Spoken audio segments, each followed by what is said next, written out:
Hey guys, what a fun one, what a ride. Day 2 of this GameStop short squeeze, gamma squeeze. Part 2. First one might have been in gamma, might have been a short. I don't know. I don't think it was a short squeeze on the first part. We're on day 2 of this one though. Day 1, day 2. And like we saw here, look at this day. That kind of ended up closing higher, but then look at that day. Crazy. So we're here, we're up on the day, which is good. We're closed higher than we closed yesterday. So we're up on the day. Yesterday we closed, what was it, 90 something? I think like 91. Today we closed at 109. So yeah, we're up 20% wherever we closed. And yeah, if you watch the video earlier today, I kind of thought they might do this when we opened. It was a bunch of selling, halting, going down, halting, scaring people. People were getting out. Probably paper hands were selling. You know, they had an average cost of here or here, and they just wanted out. And then they came up here, and you know what they did? They said, "All right, I'm gonna buy back in." And they bought here, and then they're like, "Yay!" And then, "Oh no!" And they're like, "Why did I buy back in? Why did I buy back in?" So they're like, "Okay, I better sell. I gotta sell. I don't want to do this anymore." So that's the way the market works. When everyone's greedy, you sell. When everyone's scared, you buy.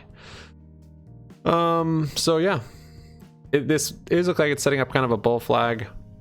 Right here, it's kind of weak. It also could hit the double top pattern, which could be bad. Technicals. So the bull flag is good. It's bullish. However, this big red candle below the 9 moving average with the MACD crossing over the signal. That's bearish. So I was starting to scale into stuff. Yeah, we did a lot of stuff on it today, actually. I'm still bullish on it. Tomorrow, it could go either way, honestly. By the end of the day, I'm not sure. I think this is stretching into next week, depending on how tomorrow goes. If tomorrow is at $2,000 a share, I don't know if it'll stretch to next week. If tomorrow's down here, the 80, 100, basically, if it doesn't break,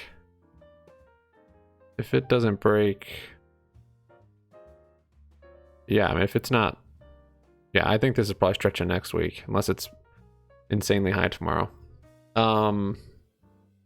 So yeah, tomorrow might be a little red, might be a little more consolidation, might be a little bit more of a sell-off. So what did we do today? So I had, I'm gonna have to make a recap on all these crazy trades. So basically we bought, I won't go over it crazy. I don't want to flex on anybody, but I mean, I've lost money on GME, so it was nice to be able to make some back.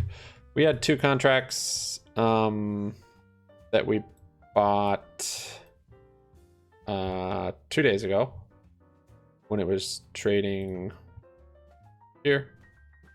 Or no, was that yesterday? No, it was yesterday, yeah. We bought 2 contracts trading here yesterday when it was around 48. Weekly contracts for 67 strike. Got them for $200. And then I also bought, as the day progressed, then I bought next week 800 strike and bought a couple of those. Let's see here. So these are the ones I bought for next week. Is this it? No, these are them, not 800, 200 strike. So I still have these. I bought 200 calls for next week, expiring next Friday. So these things up right now are up 4,100%. At one point today, these were up, let's see, 14,000%. So this account had $10,000 swings today. Over $10,000 swings today. It was up over 50 grand today. And yeah, I'm holding. We did realize some gains today. So I had 2 calls that were, I'll show you what we did here. I had 2 calls that were expiring on Friday that were $67 strike. Where are those in here? Transfer from cash to margin. Work. I don't know what that is. Oh, I'll have to look that up. I don't know what that is. transfer from cash to margin.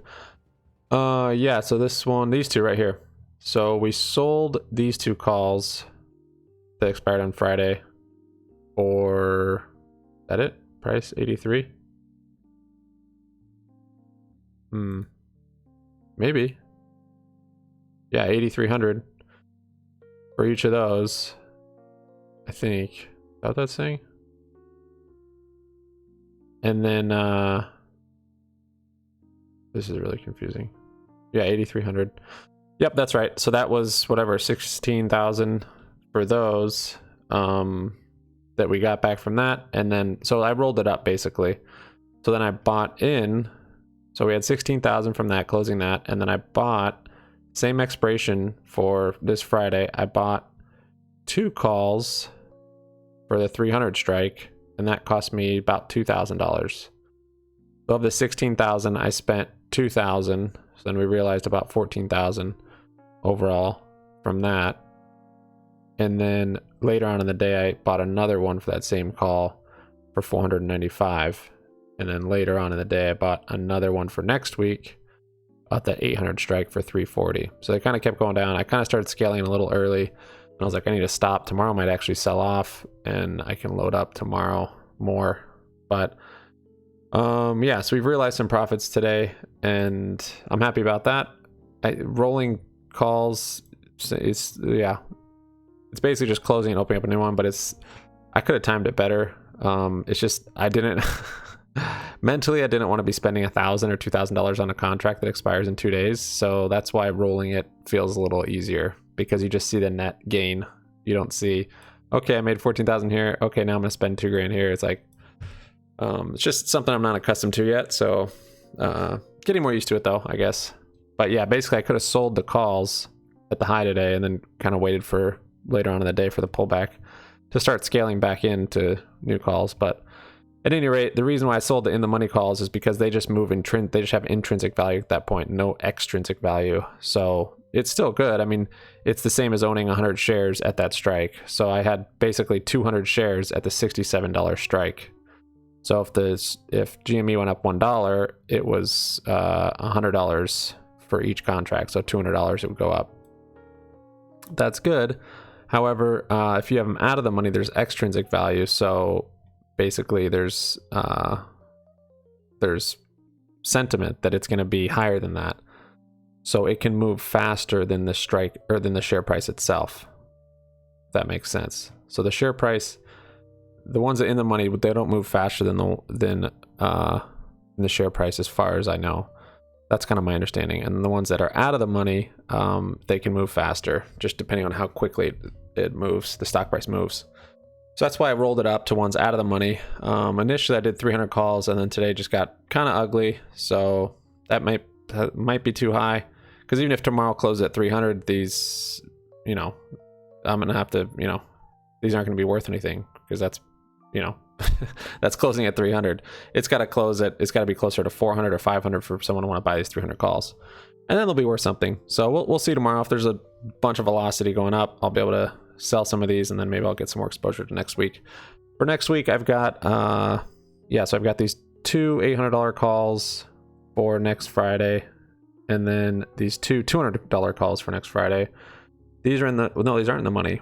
Once these go in the money, I will probably roll them up same way, probably sell them and get some more exposure, maybe on a little dip, or not. I could just hold these and just let them ride. What's nice is that if the stock price goes down but it's still in the money, these move with the stock price. So if yours are out of the money and the stock price goes down, they move much faster. So they move faster going up and they move faster going down. As you see here. So these ones that I bought here, now look, this is down 76%. This one's down 60%. When I bought these were like even. So that's just, this one's down so much because, and I've even averaged down this twice, just because this expires tomorrow. So it's much more volatile and it's going to swing much faster. So that means it'll swing up not that much faster if it's shooting up tomorrow. This one will move a little bit slower because I've got till next week, but still I could have timed these better. But I'm stoked. We're up on this account. Yeah, so I haven't sold any shares. I'm waiting I'm waiting for a lot to sell shares. My average cost on here, I never average down on my shares, like 320 something. So, yep, 323 average cost on those. I've got shares on Webull, and these are 144. So we went over that today, but I'm still bullish on it. So I'm waiting on the shares. The shares, what's nice about it is it's much easier. You can get in and out of it. So contracts that are out of the money, even in the money, they move so quickly, but really out of the money. So if I have a contract for up here, strike, and it's right here, and this next couple of minutes it starts to drop, that contract could drop 50%, 100%. And that was happening today. Like I said, I had these contracts. It was crazy. These ones for next week were at 14,000%. And then it just started, once it dropped a little bit, then these just dropped so quickly because they're out of the money. So now this one's only at 4,100%. So it shows the swing and sketchiness of options. But yep, so I've got that there. And then we've got, this is pretty funny. Look at this. Oh, they're reporting Rocket. Yeah, my other trades, I actually did different stuff. But yeah, my whole account was red because basically GME sucked the life out of the entire market today. It's crazy seeing this all just get sucked into a black hole, completely inversing the market. But this was actually up a little bit just because my GME was up like 900. And then what else on E-Trade? So let's see. I didn't want any more bullish positions just because I saw that GME was sucking the life out of the market. So I had a put credit spread for Airbnb. Airbnb was selling off. I made it out even. They also have earnings after hours, so I didn't want to risk it. The one thing I didn't get out of, just because I was negative on it and I just decided to leave it, was this Rocket put credit spread, which expires tomorrow. So basically, it'll be $966 if Rocket Mortgage closes above $20 tomorrow. They've got earnings. I think it's coming out right now. Also got a bunch of these calls. Got them on this account and my Robinhood. Seems like Rocket's maybe rocketing right now. Let's see. No, it's not great. Came up a little bit, but yeah, those call contracts are gonna lose a lot of value. So that's a IV crush that happens after earnings. Beat. Let's see. Beat declares 1.1 share special dividend. Oh, what? Reported quarterly earnings of $1.14 per share, which beat the consensus estimate of 87. Wow, that's 31%. I'm surprised this isn't going more. That's pretty good. Reported quarterly sales of... Wait, what's this about a dividend? What? Here we go. Declares... Oh, a special dividend. Okay, so that's just a special dividend, which we should be getting on our Robinhood. Yeah, I feel like Rocket Mortgage is so undervalued. I don't know. Yeah, so we'll see what happens with that tomorrow.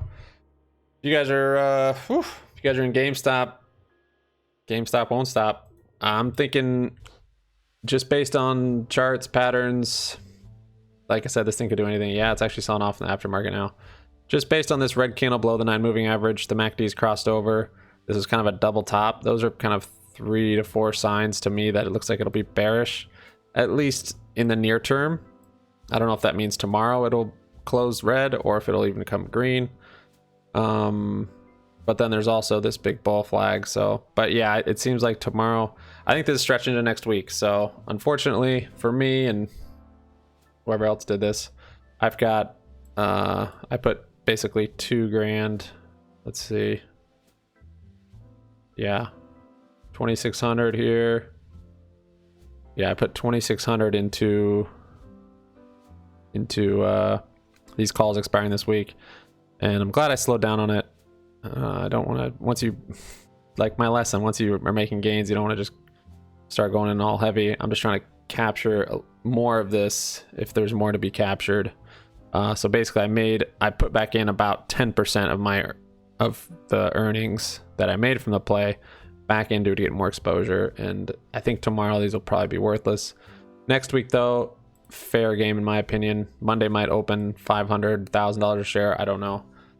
So far for Friday, we'll see. It's anyone's guess. But yeah, like I said, my shares, to me, this isn't the end of a short squeeze. I mean, a short squeeze is not going to end or even go like this. It's going to be up, halt, up, halt, up, halt. And it's actually going to be really difficult to get in and out of positions because it's going to be moving so quickly. And then once it hits the top, it's going to be down, halt, down, halt, down, halt. It's not going to be this slow and then coming down slow. This is all just whatever. This is nothing. Nothing's going on here. This could have been a little short ladder attack at the end. Trying to drive the price down. This could be, I don't know. Retail holds a lot of percentage of the stock now. That could be you guys scared and selling out. Whenever you sell your share, though, then they're able to cover at that price. So the longer you hold, I mean, you set the price of where you want them to buy it at. Just like my buying a car analogy. If you want a car, you offer someone money and they say no. What do? You offer more money, more money, more money, until they say, yeah, for that amount of money, I'll sell it. It's kind of the leverage you have right now as a GameStop shareholder. But yeah, we'll see what happens here. Just to give you guys a little visualization of how quick and how gnarly an actual squeeze would be, because we may be just done game of squeezes. It's hard to know. So look at this. I think this, let's see, okay, that dotted line's nothing. So this was the first day. So came up, came down a bunch, but look, it was down here, gapped up, opened here, ripped past that, came all the way up here. Actually, first it maybe sold off, and then it went all the way up here, closed right here, and it's like, wow, that was the squeeze. Next day it actually opened lower, probably sold off for a bit. People are panicking, thinking it's over, and then whoosh, then it came down a little bit, and then yeah, that was it. It was one day. So it's going to be volatile, it's going to be crazy. You're not going to miss it. You're not going to be like, oh, is that the squeeze? That I wasn't trading in 2008, just looking at the charts though. I don't think we're going to miss it. A gamma squeeze, like if that's what happened a couple weeks ago, you know, that's different. Who knows? I think this would have continued to cause the short squeeze if maybe stuff, you know, if the hedge or the brokerages let us continue to buy. I don't know how many people are buying at those prices though, honestly. Not like, at least retail. I don't know how many people like that wanted to buy at retail couldn't buy it for $420 a share. I feel like a lot of retail is already into it, and at that point it might have just been hedge funds or institutional traders, and those guys aren't using Robinhood, so, or Fidelity or TD Ameritrade or E-Trade. I mean, actually, I think E-Trade's the only one. I have 5 brokerages, and E-Trade was the only one that allowed me to buy. TD Ameritrade, Webull, even Robinhood, all of them at one point restricted buying. So hate on Robinhood all you want, but they all kind of did it at one point. And I don't know if I don't need to get into the Robinhood thing, but basically, yeah. My summary of that, I think this might carry into next week at least. Some people, this one guy said, and I don't think he's right, but he's like, you think you're here, you think you're here. He's like, you're right here. I'm like, I don't think so, but some people are thinking that. At least one guy's pushing that. I'm like, I don't think so. This is going to trade probably a little different than Volkswagen. Who knows? Volkswagen was the largest company in the world for a day, and then it, you know, when the squeeze happened, and that's kind of what I try to tell you guys. That's, to me, it's unfathomable. So that would put GME's stock price was the largest company in the world for a day. I haven't done the math on it, but I saw some people, I think it's like $130,000 a share. So I'm not saying that's going to happen or that even could happen, but it's kind of ridiculous. Anyways, that's what I got for you guys today. Follow me on Twitter. I was tweeting out a lot of stuff going on with during the day. So let's see here. It's twitter.com/happymoneyyt. Kind of saying when I was getting in and out of stuff, when I was scaling up, I was sharing different articles, different due diligence. ETFs that are apparently 200% shorted. That's from Wall Street Bets. Shared the music I listened to for this whole crazy time in the stock market, just like a theme song. Yeah. So follow me on here. It's a good way to keep up. I can't share stuff on YouTube like that yet. Once we hit 1,000 subs, sub up, then I'll be able to, but it might take some time. YouTube's pretty slow. So here I rolled that, average down. I shared a nice looking bull flag. And at this point it was, and if it even closed around here, I would have been much more bullish. But the fact that this candle came all the way down here is just a little more bearish to me. But at any rate, that could still be a bull flag and setting up for tomorrow, something good. Thanks so much for watching, guys. Sub up, like up, comment down. Happy money sticks around. We play our cards right. We'll be on that yacht soon. Woo! Give you guys a ride. Okay, peace out.